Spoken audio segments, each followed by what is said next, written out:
Hello friends, আমি আজকে আপনাদের ডিম ভরা পরোটা করে দেখাবো। দেখতেই পাচ্ছ এখানে আমি ময়দাটা মেখে নিয়েছি। ময়দাটা খুব নরম করে মেখে নিতে হবে ডিম পরোটার জন্য। আর আমি দুটো ডিম নিয়েছি, পেঁয়াজ কুচিয়ে নিয়েছি একটা, আর দুটো কাঁচা লঙ্কা নিয়েছি। ছোট ছোট করে কুচিয়ে নিতে হবে ডিম পরোটার জন্য। আমি এখানে 3টে পরোটা করব, দুটো ডিম দিয়ে 3টে পরোটা করব। দেখতেই পাচ্ছেন যে আমি 3টে একটু বড় সাইজের লেচি করে নিয়েছি। আর একটা ছোট গ্লাসের মধ্যে একটা ডিম ভেঙে নিলাম। আর এর মধ্যে একটু পেঁয়াজ কুচি, লঙ্কা কুচি আর নুন দিয়ে এটাকে ভালো করে নেড়ে নেব। এটা এবার ভালো করে আমি নেড়ে নেবো সবকিছু মিশিয়ে। দেখো আমি একটু ভালো করে চামচে করে নিচ্ছি। আর এটা গ্লাসে করে করলে বেশি ভালো হবে। বাটির মধ্যে ডিমটা গুললে যত না বেটার হবে, একটা গ্লাসে করলেই ভালো হবে। এবার আমি লেচিটা নিয়ে বেলে নেবো। দেখো তোমরা আমি কিভাবে বেলছি। এইভাবেই করলে পরোটাটা খেতে খুব ভালো হবে। প্রথমে একটু বড় করে গোল করে বেলে নেব। তারপরে দেখো আমি যেভাবে করছি এইভাবে করে 4 চৌকো করে বেলতে হবে। 4 চৌকো করে করলে এই পরোটাটা খুব ভালো খেতে হবে।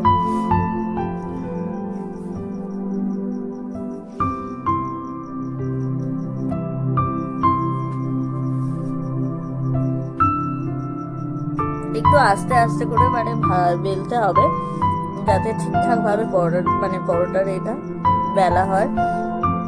দেখো এইভাবে করলে ঠিক 4 চৌকোই হবে। দেখতেই পাচ্ছ আমি কিভাবে করছি।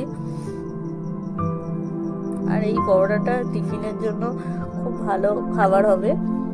বাচ্চারাও এটা খেতে খুব পছন্দ করবে। আর ডিমও থাকবে।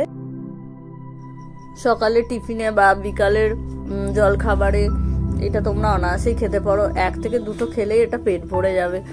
এই দেখো এবার আমি একটা তাওয়ার মধ্যে পরোটাটা আগে ভালো করে সেঁকে নেব।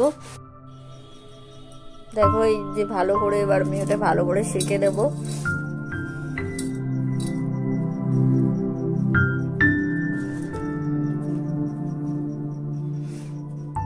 এবার আমি আগে তেল দিয়ে নিচ্ছি। তেল দিয়ে পরোটার মতো করেই ভাজবো।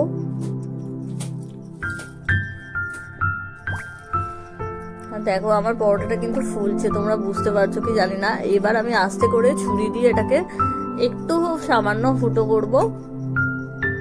তোমরাও এইভাবে করো, তাহলে দেখবে ডিমটা ভেতরে ঢুকবে।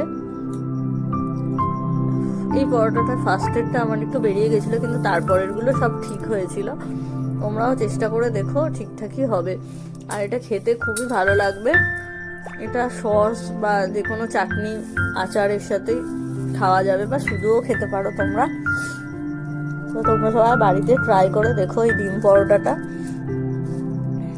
আশা করছি তোমাদেরও ভালো লাগবে। দেখো কতটা ফুলেছে, দেখতেই পাচ্ছ।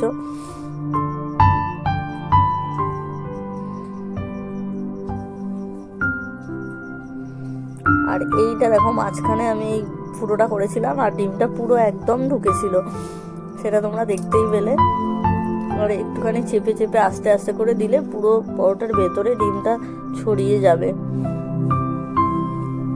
আর উপর দিয়ে একটু তেল হালকা হালকা করে দিয়ে এইভাবে একটু লাল লাল করে ভাজলেই পরোটাটা রেডি হয়ে যাবে।